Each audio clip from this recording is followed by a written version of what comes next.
Most respected Thai brothers, sisters and Sangha, today is Thursday, the 31st of October in the year 2019.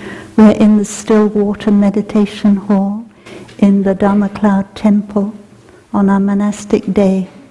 We are looking at the Chinese Dharmapada, the chapter on the mind. Tâm ý.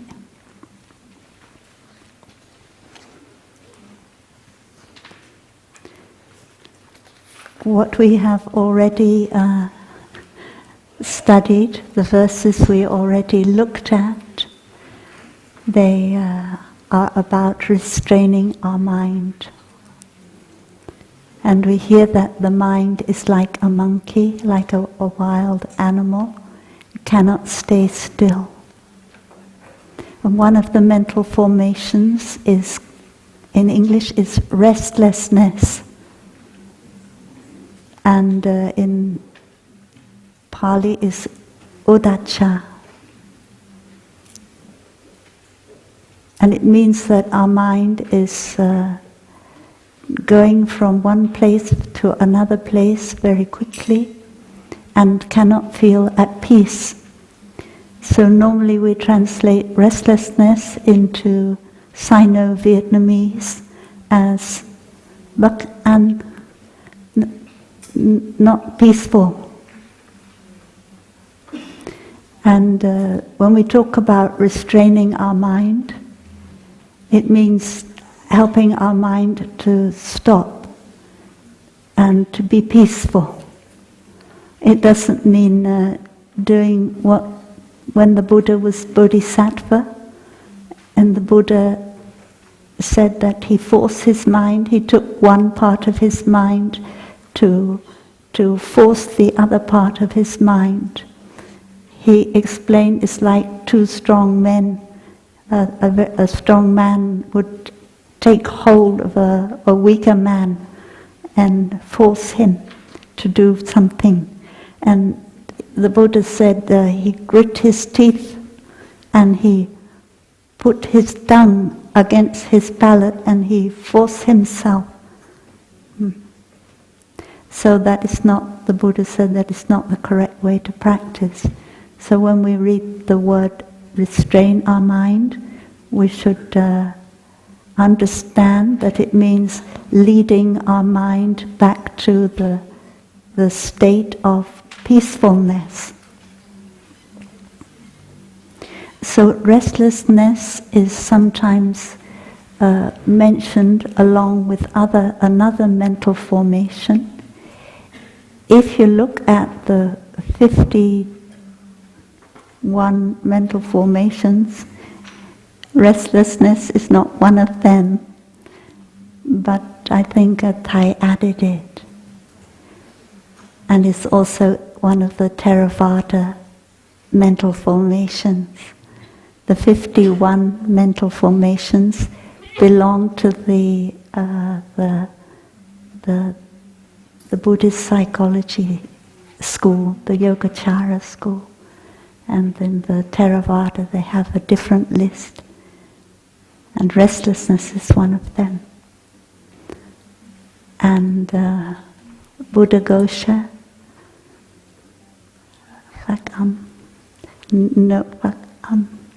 say that if there is restlessness, none of the wholesome mental formations can be there. So it's very important for us to notice when our mind is restless and to take care and follow our breathing, our mindful breathing, our mindful walking, to bring our mind back to a state of peace.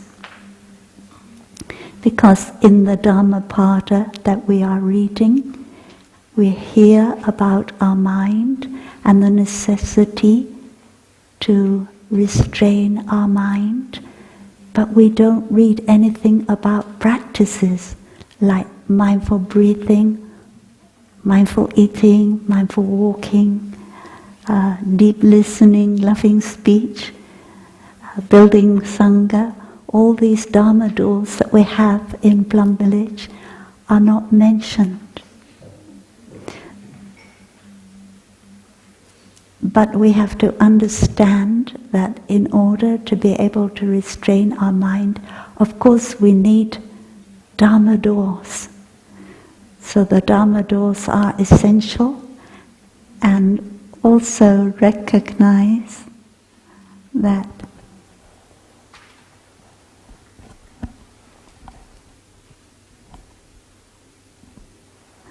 without the Dharma doors we cannot practice what is written in these verses of the sutra.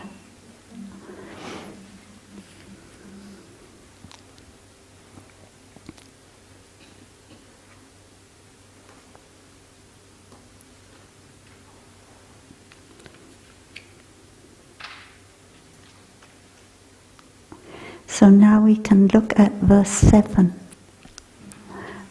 The Buddha teaches that the mind, though wonderfully subtle, is not real.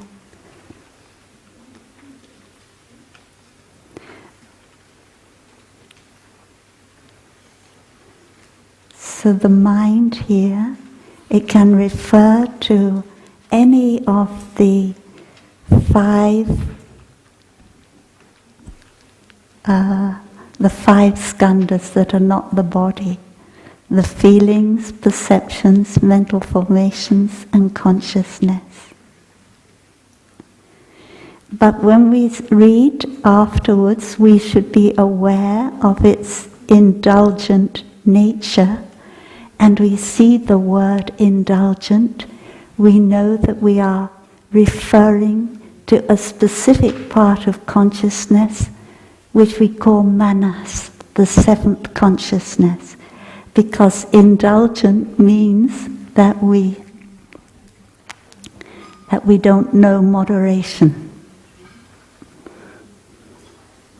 And one of the marks of manas is it doesn't know when something is too much chocolate or too much sleep, doesn't know. So we can't follow that kind of mind. So when I wanted to find some examples of how we can look at the mind not being real, I thought it might be good to look at another sutra, which is called the Mass of Foam Sutra, the Lump of Foam Sutra. Because in this sutra we can see what the Buddha means by not being real. What we mean, and not being real, it just means being empty, empty of a separate self, empty of substance. So when we think about the mind not being real, it also means all five skandhas are not real. And therefore we have examples to help us understand what is meant by not real. And if you look at the second part of the sutra, where it's in verse, it says, form is like a lump of foam. So the Buddha describes our form here is our body. And the Buddha describes when the river Ganges, the Ganga, is in spate after a lot of rain, then on top of the fast flowing water you get foam, because made by the water going. And that foam is very fragile. It doesn't last. It's changing from moment to moment. Its foam is made up of lots of tiny, tiny bubbles, which are always being born and dying and changing. So that is the metaphor for our body, to help us look into our body as something that's always being born and changing, made up of trillions of cells, which are being born and dying all the time. And our body is not something that is solid, that has a core in the middle, so that some accident or ill health can come to the body and it can no longer continue as a living body. So it's something very fragile. And because we identify ourselves with our body, and we believe that my body is myself, then we don't think that our body is something fragile. We think it's something that has to last for a long time, just like myself has to last for a long time. So we don't see our body as it is most of the time. Most of the time we see our body as myself, as something that has to last for a long time. And we don't like the idea of our body not lasting for a long time. So that is our normal way of looking at our body. But when we practice, we have to look at our body differently, learn to see our body differently, as something that is impermanent and that doesn't have a core, and something which is not myself and is not mine. So that is the metaphor of the foam. It can help you to see your body in a different way than you normally do. And then the next thing is about our skandha of feelings. Just like our body is changing every moment, being born and dying, it's easier to see that our feelings are being changed at every moment. A pleasant feeling, it becomes more pleasant or less pleasant, or turns into a neutral feeling. So feelings are being born and dying all the time. And the next example is like a bubble. Sometimes when a drop of rain falls into a puddle of water, then you get a bubble on top of the water. Or sometimes you buy soap and you blow through a ring and you make a bubble. And that bubble, very quickly, it will burst. And then you have to make another bubble. So that is what is meant here, that a feeling doesn't have a core. It doesn't have a substance. And it will burst very quickly and another feeling will come along. So normally we think we just have one feeling, but actually one feeling is made up of many, many feelings. Many instances of feeling make what we recognize to be a feeling. So it has to become strong before we recognize it. And when we practice sitting meditation and we watch the river of feelings going by, then we notice more how quickly the feelings change. And then the next is perception, and the metaphor for perception is a mirage. And a mirage is something that is not real.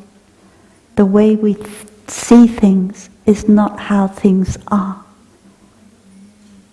Normally what we see is a representation.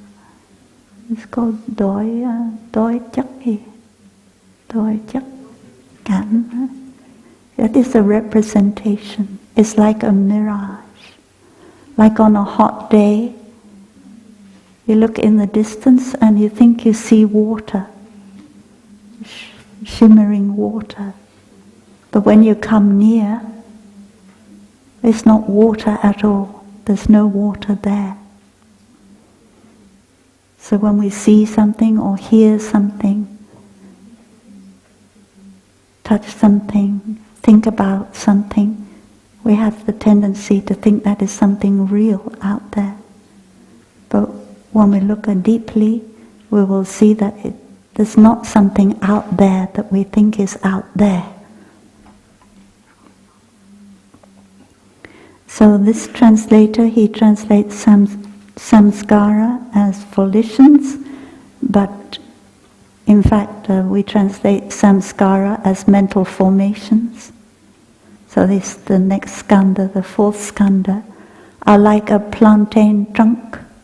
A plantain is a banana tree, and has many layers. You pull them off, but it doesn't have a core. It doesn't have a center. It's empty. The trunk of the banana tree is just made up of many layers. And our mental formations are made up of many layers, many neural pathways firing. They make a mental formation, but there's no self in that. There's no core in that. There's no what we think is real in that. And consciousness is like a magic show. Well, sometimes we watch a magician, and he has a hat, and he brings the rabbit out of the hat, or he brings many handkerchiefs out of his sleeve, and we think that the rabbit really in the hat there really is a rabbit. But it's an illusion, it's deceiving our eyes. Yeah, he makes us think something is real, which isn't real. And consciousness is the same. Our consciousness makes us think something is real that isn't real. And this metaphor of a magic show, you see it often in Buddhism.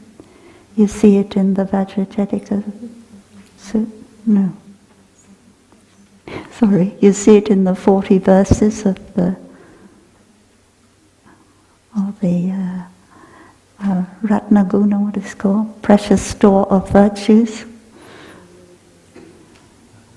There's a magician that's at the crossroad, and he cuts off someone's head. In the West, they also have that trick. It's called the guillotine. I don't know if you've ever been to magic shows. Now we're not allowed to go to them anymore. But there's a trick called the guillotine trick, where you look like you cut off someone's head. But in fact, you haven't cut off any head at all.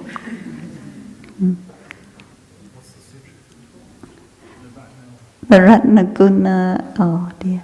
It's what we call the 40 verses of the Prajnaparamita.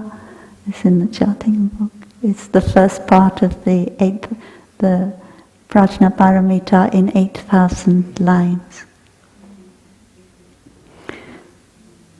So all of these things, however you may look at them, they are just hollow.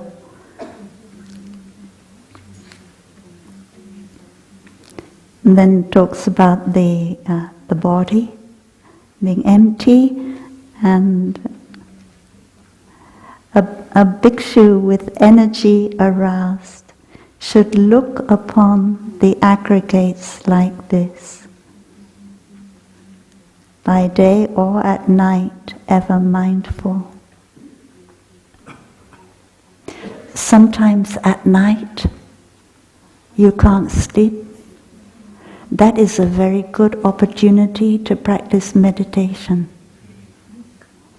I prefer to sleep, but sometimes I realize that if my mind is restless when I'm asleep, it's also possible. There's some kind of sleep where your mind is not restless, but there's also sleep where your mind is very restless. And at least if you're awake, you can take care of your restless mind with your mindful breathing. Because when you're awake, mano vijnana, mind consciousness is also awake. But when you're asleep, mind consciousness can be asleep, and so the seventh consciousness can take over, and you can't take care of it. So sometimes when you can't sleep, if your mind is peaceful enough, you can meditate and you can look deeply in the lying down position into the nature of your mind. Yeah. So it can be useful.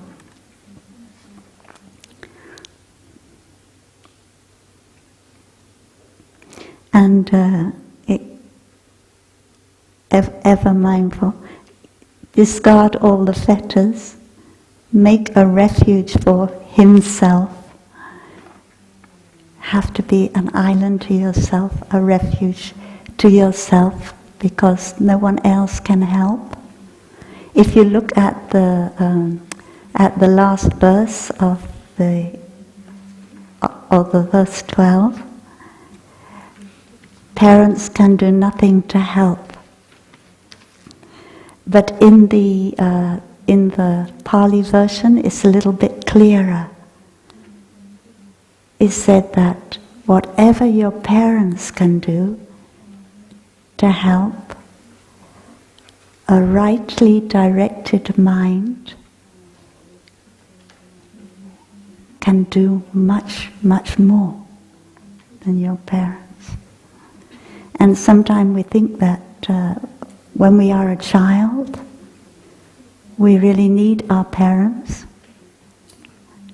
and we always go for anything we need to our parents. And it seemed that our parents are the people that can help us most of all when we are a child. But in fact, what helps us most of all is our mind going in the rightly directed, going in the direction of peace. So we have to take refuge in ourselves. And you already see this metaphor, you've already seen this metaphor about the head being ablaze. It means your head on fire, because in India people often wear the turban, and if the turban catches on fire, it's very dangerous. So that is what this means here. You have to take it over quickly. You have to do something quickly. In other words, you have to come back to your mindfulness quickly. And recognize that life is impermanent, and this English is a bit difficult to understand. Yearning for the imperishable state, that really means that you have a deep aspiration to realize no birth and no death. So life is short, and you know that that is your deep aspiration, to realize no birth and no death. The last of the exercises for touching the earth, about riding the waves of no birth and no death, shows us clearly that we, as students of the Buddha, we have the capacity in this lifetime to touch the realm of no birth and no death. So we should not feel that we're not capable of doing that, but put our heart into doing that, use our time to do that, to look deeply.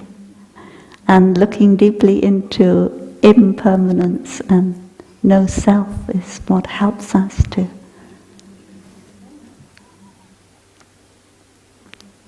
realize no birth and no death.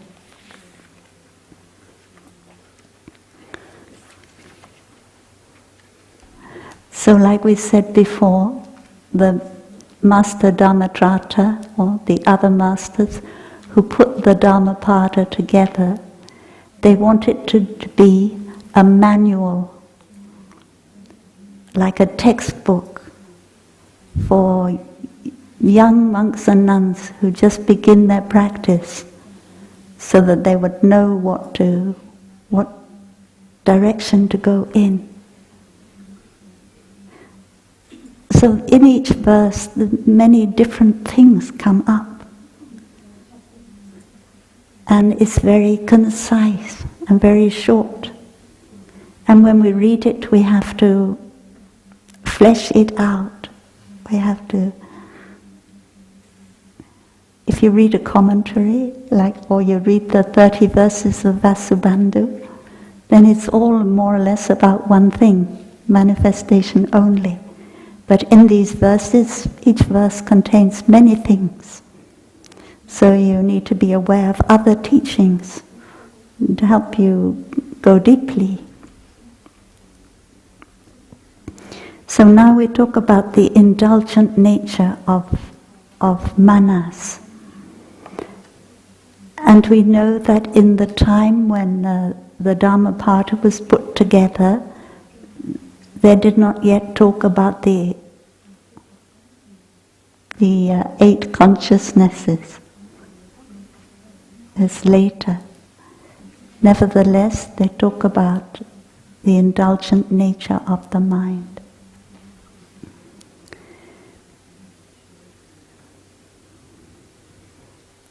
So we know that that part of our mind we call manas. It is the survival instinct. It's what makes us want to be secure, and what makes us want to have long-lasting pleasure. When we have a pleasant feeling, we want it to last, and when we have an unpleasant feeling, we want it to stop. And so manas is making us make our pleasant feelings last a long time and avoid our unpleasant feelings. But actually we need our unpleasant feelings. So when a brother say that, oh, you just become ordained, it's your honeymoon period, it means that now you're having a lot of pleasant feelings. And of course those pleasant feelings nourish you, you want them to last. But in fact, when you come across unpleasant feelings, it's also a chance for you to practice. And sometimes if you have too many pleasant feelings, you forget to practice. So it's good to have the unpleasant ones. And that is why one of the maras is called Deva Mara. And Deva means God. Because the gods, they have pleasant feelings for hundreds of years, thousands of years. But because of that, they forget to practice. And then at the end of that time, they have to fall down back into the human realm. And they are very afraid of falling back down into the human realm, because they will meet unpleasant feelings there. I say that when you know how to suffer, you suffer much less.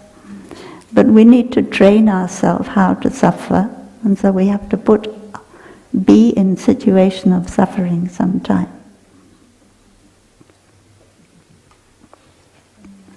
So if we see a brother or a sister who's suffering, we can say, never mind, it's a wonderful opportunity.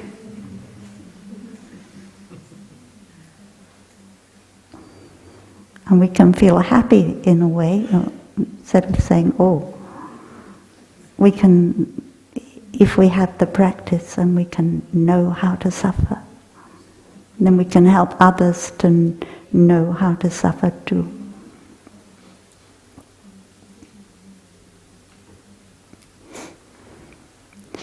So verse 8,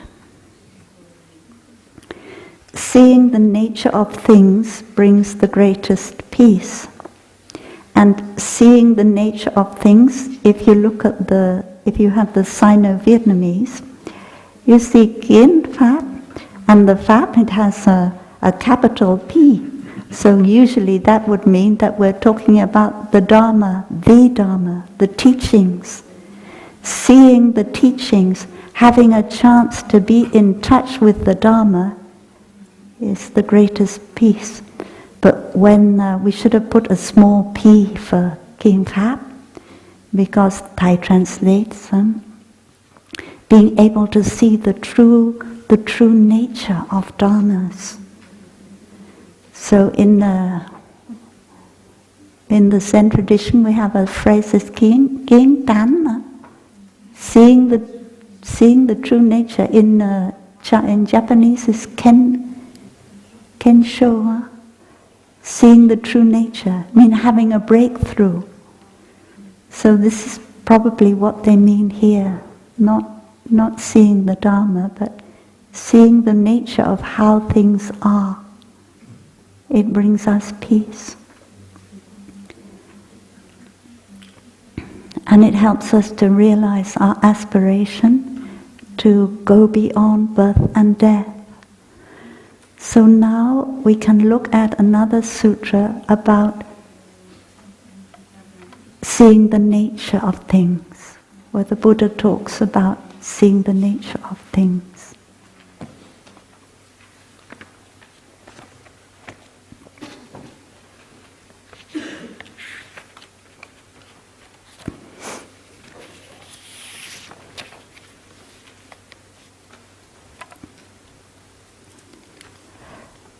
This sutra is called Kalaka Arma. It means in the park of Kalakas.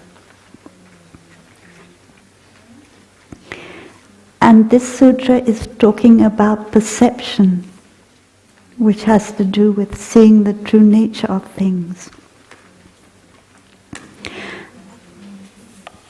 Oh, by the way, the Massive Foam Sutra is also in Chinese. I forgot to tell you what the Chinese is.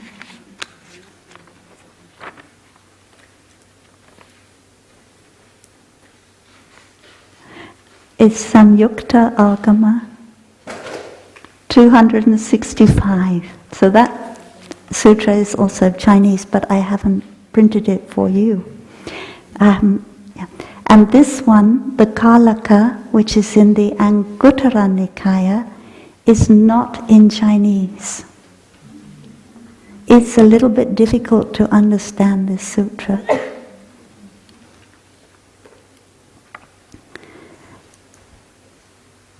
So first of all, we have to look at our perception in order to be able to understand how we can perceive things more directly. And in this sutra, the Buddha says that the Buddha is one who can see things directly as they are. And actually we all have that capacity to see directly.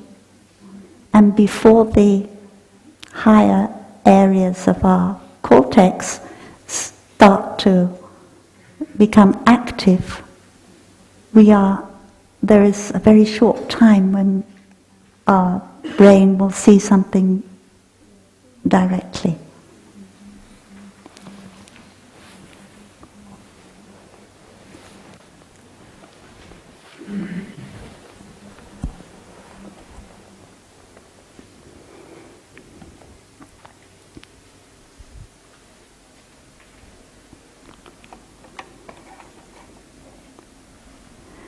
So if you remember from studying the manifestation-only sutras, there are 3 domains of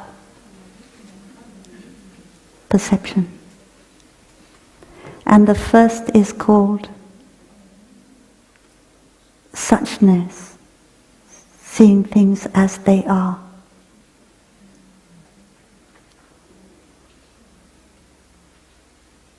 Tán cảm is phải không?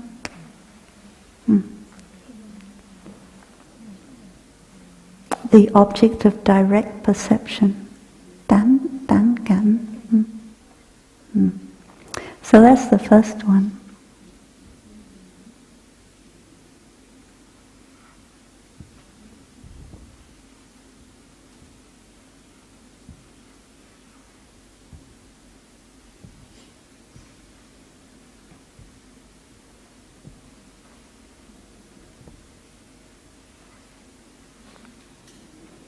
Sometimes we translate in English like suchness.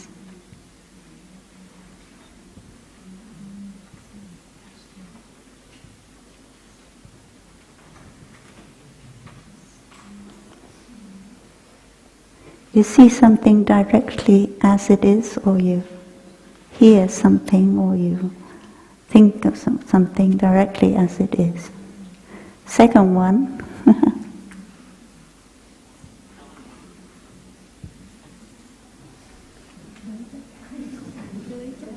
đời hả?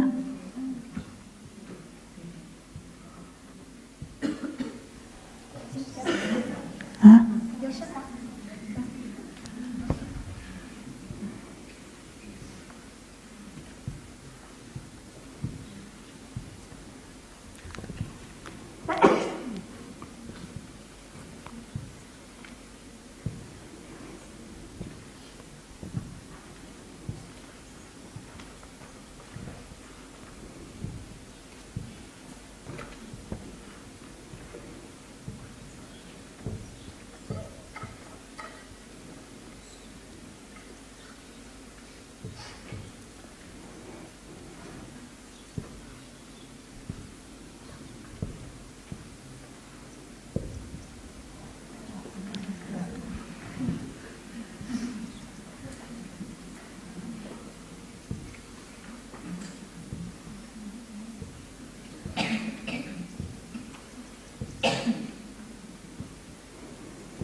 So when we perceive something, we perceive in one of these three ways.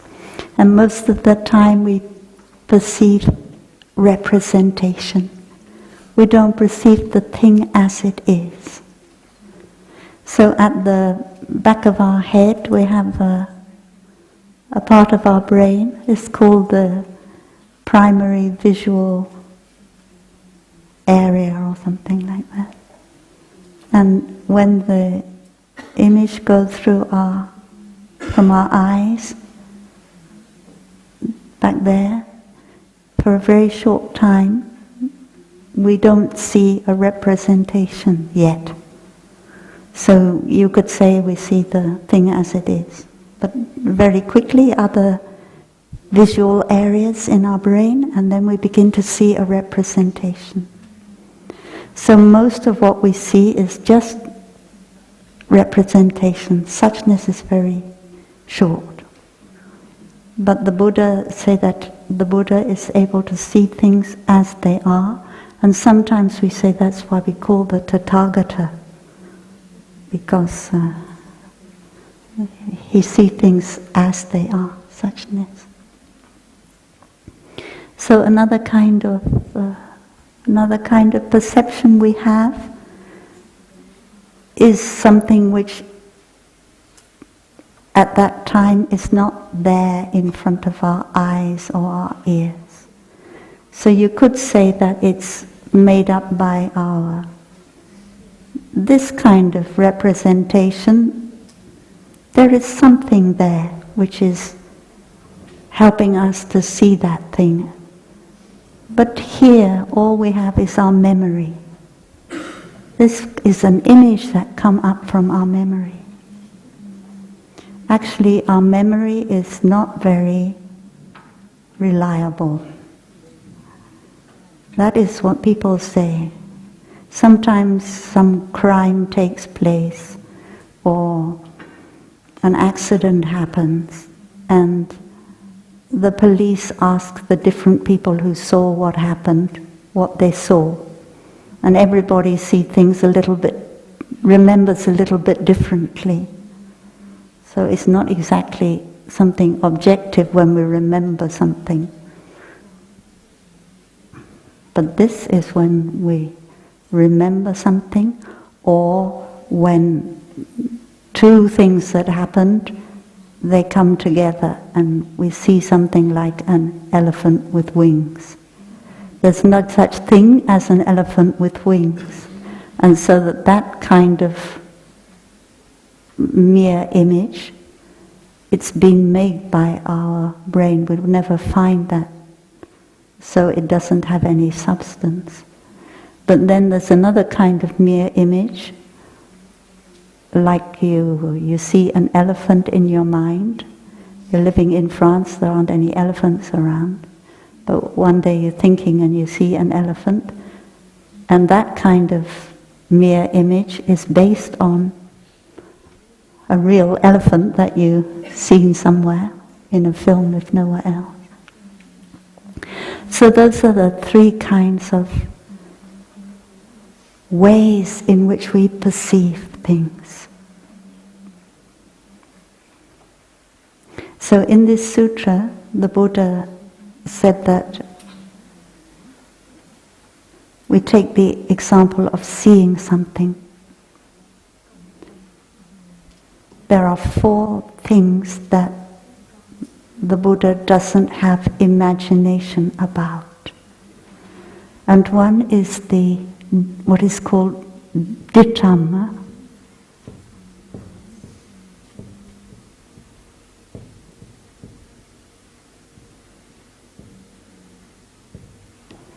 And dittham means the object seen, the object of our eyes.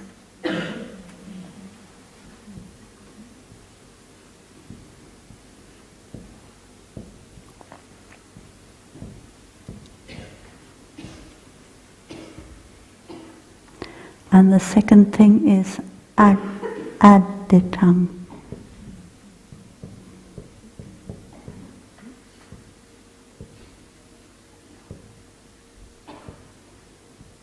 The object not seen.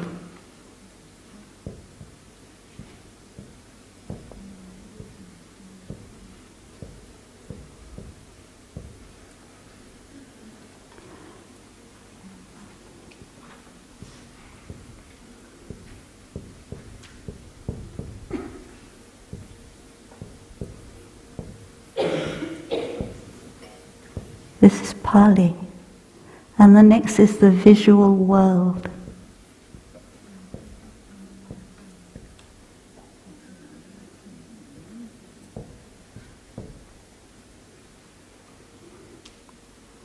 And the next is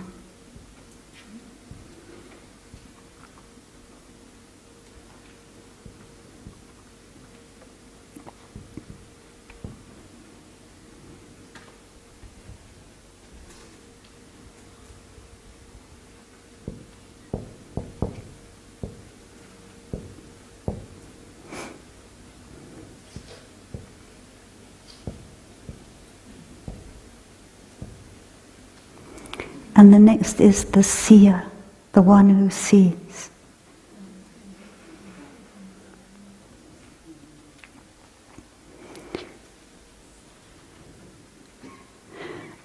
So when the Buddha says the Buddha knows directly the object seen, normally the object seen is a representation. So the Buddha, when he sees something, he said that it's not a representation. And partly what we can understand that as meaning is that the Buddha does not see the object as something outside of the Buddha, something outside of the consciousness of the Buddha. Normally we think that the thing we see is outside of us. If I look at Sister Hien Nhan now, I think that Sister Hien Nhan is outside of my consciousness. But when the Buddha sees something, the Buddha knows directly that that thing is not outside of the Buddha. And a good practice to do is when you see a sister or a brother coming towards you, you don't know how to respond to that sister or brother coming towards you, because you may not feel happy with that sister or brother, or you may feel too happy about that sister or brother, so you don't know how to respond. But if you want, you can practice and you just see and you say, hello myself, because that coming toward you in fact is mostly made up by the seer, the one who sees, that is you.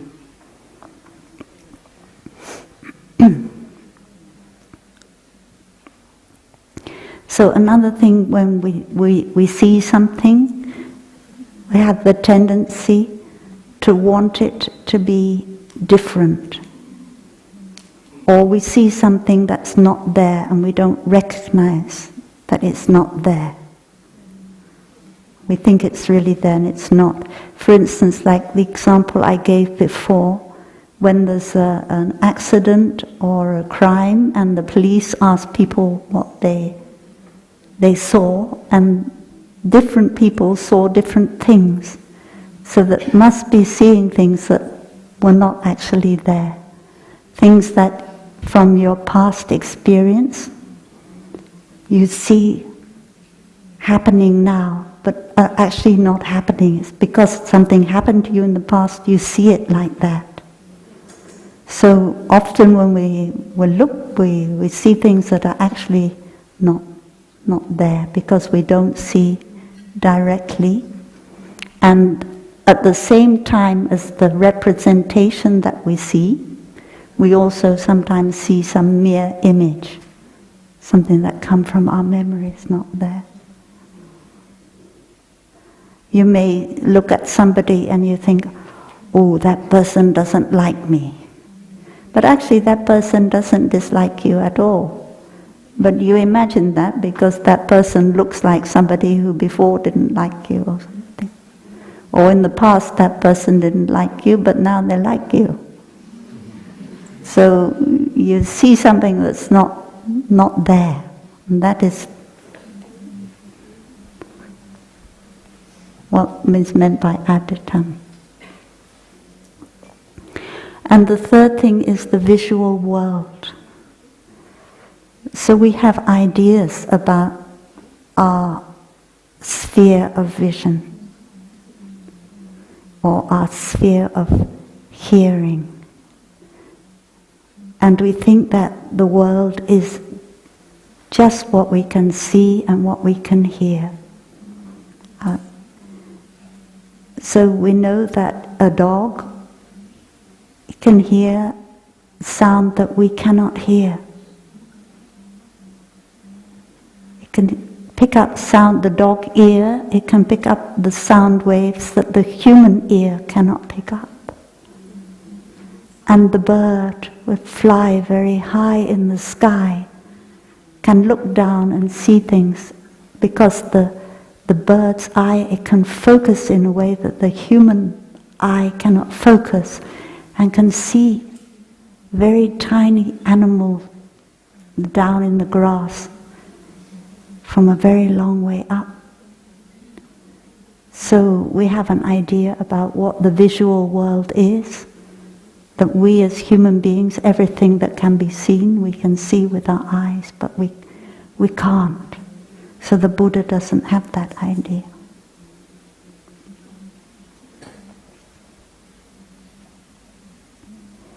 So then we have an idea about the seer.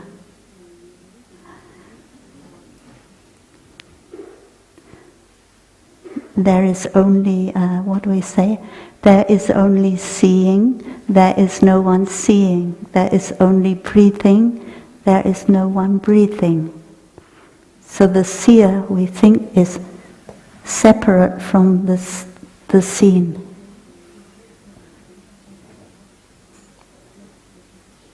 When the seeing takes place, we divide into two, and we say that there is someone who sees and there is something there's a consciousness that sees, and there is a thing that is seen. But in fact, the two things, they need each other. If the thing that is seen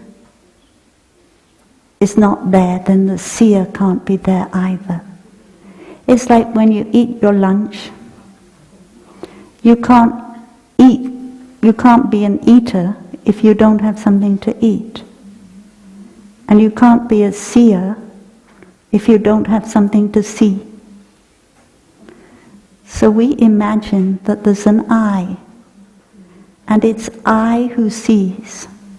And that I is always there, whether I'm seeing or whether I'm eating, it's always the same I. But the eater and the seer, they aren't the same thing. The seer is there because the object seen is there, and the eater is there is because the food is there. So the seer and the seen, they need each other. They're like two things, you take one away and the other will fall down. So the Buddha doesn't have an idea about someone who sees as being a separate self outside of what is seen. It's clear. So that is, we as human beings, that is one of the illusions that we live in. We think that our seeing is something that we have in our pocket, and then when we, like a torch, and then when we want to see something, we take it out and we use it to see something. But in fact, our seeing and the thing that we see, they arise at the same time, and they make each other possible.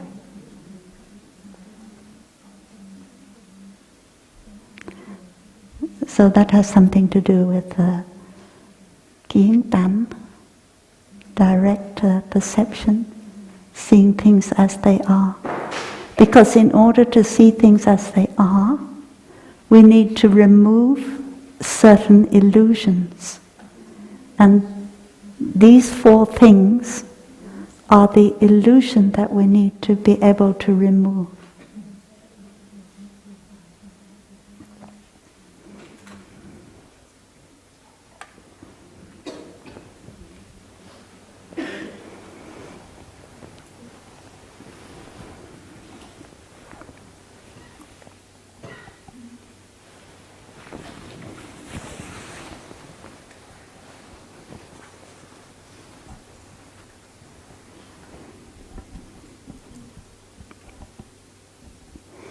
So in the last verse, it says that, in the last two verses, which sum up the Kalaka Sutra, it says, those who are self-constrained, the stable one, self-constrained, those who can restrain their mind, the stable one, that is the Buddha.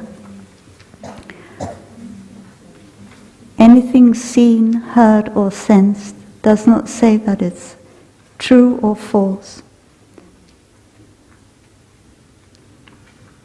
Although other people will cling to it and consider it truth.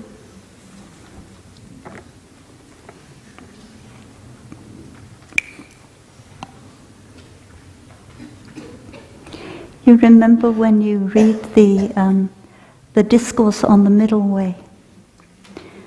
And if you look at the first verse of the Pali version of the Dharmapada verse on the mind, verses on the mind, you will see that it talks about making the mind straight, keeping the mind straight. And in the discourse on the middle way, it talks about our mind has the tendency to lean toward certain extremes, extreme of being, and it doesn't keep in the middle way. So, two of the extreme, one is true, this is true, and this is false. And normally we have ideas like that. And Thầy try very hard to teach his student, me, don't get caught in true and false. And sometimes Thai would say things that, I already shared this with you, didn't I? That made me think that Thai is not telling the truth.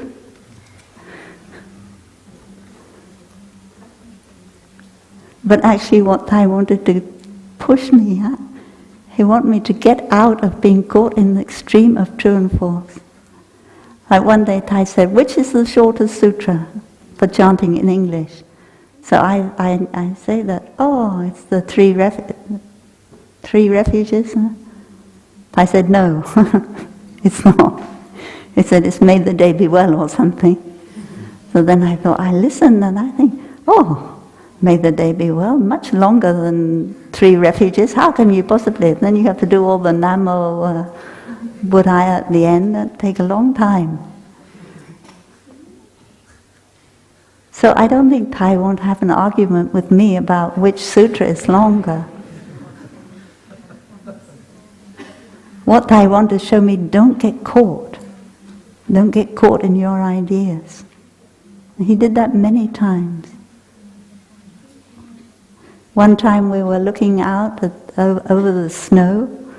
Somehow Thai and I had got ourselves walking in the dark out over the snow into the Buddha hall where there was no electricity. We were sitting there, and then then we saw two lights. And Thai said, that's my two attendants coming with a torch to find me. And those two lights were actually the sisters turned the light on in the window, coming from the window. It wasn't Thai's two attendants. But Thai just say these things to push me out of true and false. And another time, we have this word jnana in Buddhism, and it means vehicle. Jnana means vehicle, like Mahayana. And then there's another word, which is ayana. And ayana means an entrance, way in. Anyway, at the beginning of the Satipatthana Sutra, it says that it talks about sati, mindfulness, as being the one way in, ekayana. Ekayana, the one way in, is made up of eka and ayana. And Thai said to me, this word means the one vehicle. I said, no, it doesn't, Thai, it means the one way in. Look, it has a long mark over the A. It doesn't have a long mark over the A. Thai said, don't argue with Thai, It's not right to argue. You shouldn't argue with your teacher. So I was quiet. Anyway, of course, if you look up in the dictionary, it means ekayana. But that isn't, Thai don't want me to go and look up in the dictionary. Thai want me to translate in a way that is easy to understand and not get caught. So that is the problem with the human mind, that it has an idea and it gets caught in that idea. So we have arguments and things because we are caught in our idea. One person says this and you say, no, it wasn't, it was that. And then we argue. But sometimes you think, well, is that important? What is the important thing? The important thing is that we progress in our understanding on a deeper level, because there's the truth on the top level, on the superficial level, but there's also a truth on the deeper level. And the truth on the deeper level is to do with hearing what is left unsaid. We talk about when we talk about Avalokiteshvara. And as practitioners of Zen, that is one thing we learn. We learn not just to get caught in the words, or in true or false, but to go deeper and to hear what is not said. So when the Buddhas say that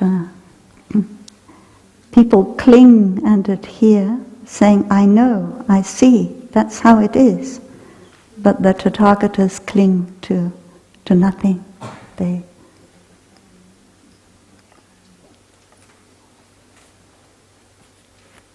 Anyway, that's for our practice, my practice. Need to deepen.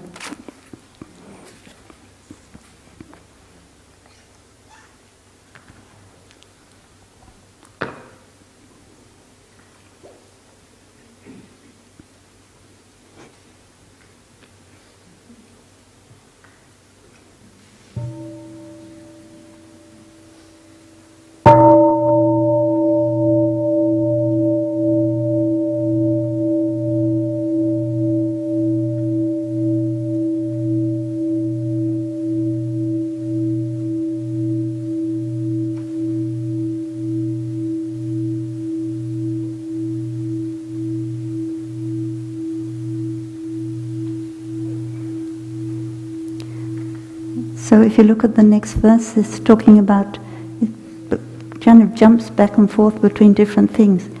The reason why we talk about the body not lasting long, it will go back to the earth, disintegrate, the consciousness leave it. It's a temporary dwelling, the body is a temporary dwelling. Why do you feel desire for it? Why do you want to call it mine and want it to live for a long time? And if you look in the Pali version, you will see that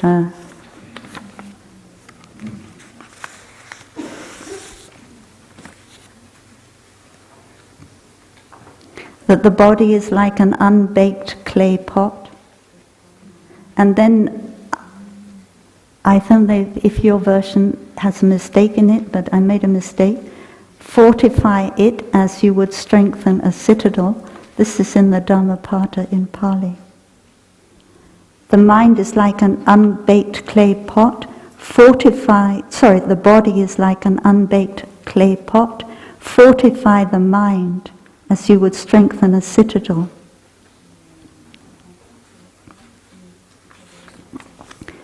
And then before long this body will lie on the earth, unwanted, without consciousness, like a useless rotten log of wood.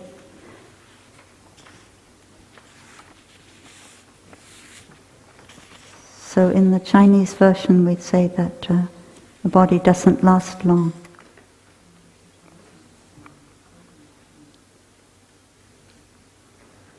It's to help us to be able to touch a deeper level than the material level, and to see the preciousness of being able to realize no birth and no death, and to live and touch the ultimate dimension. So every day we need to practice this kind of meditation on the inevitability of our death.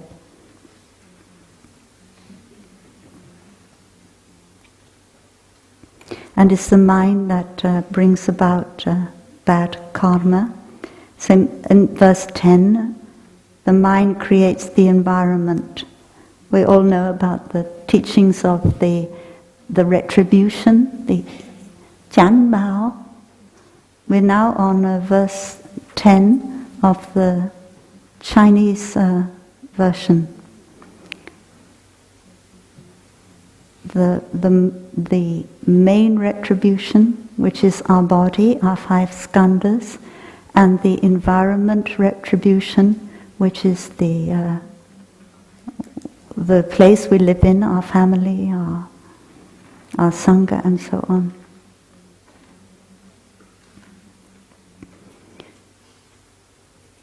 So because of our actions, our karma,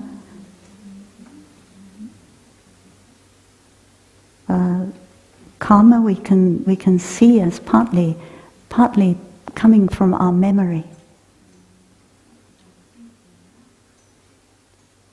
Remembering the actions that we have done.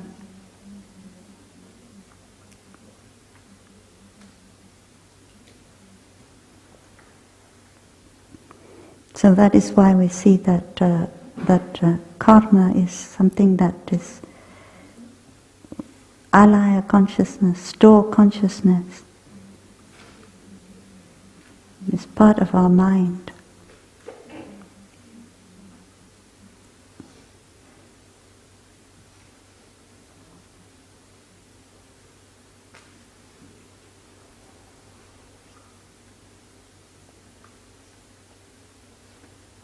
Now we look at the last verse of the Pali version.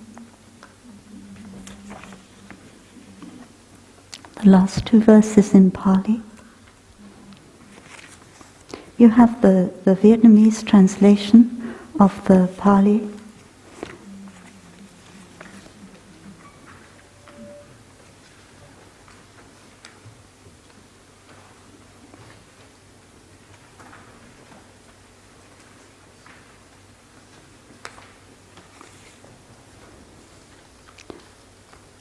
Whatever an enemy does to an enemy, the venger does to have revenge. A wrongly directed mind does greater harm to oneself.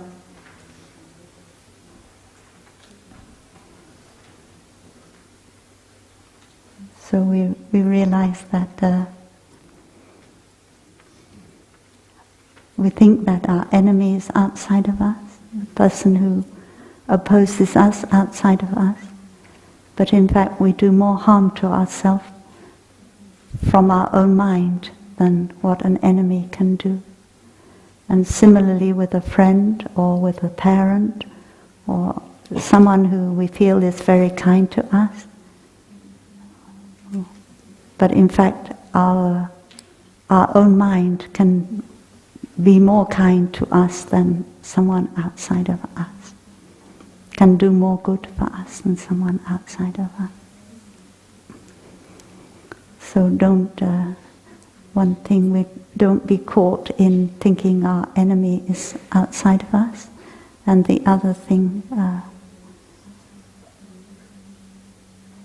be able to realize on your own mind to bring you happiness and not expect happiness to come from outside of yourself.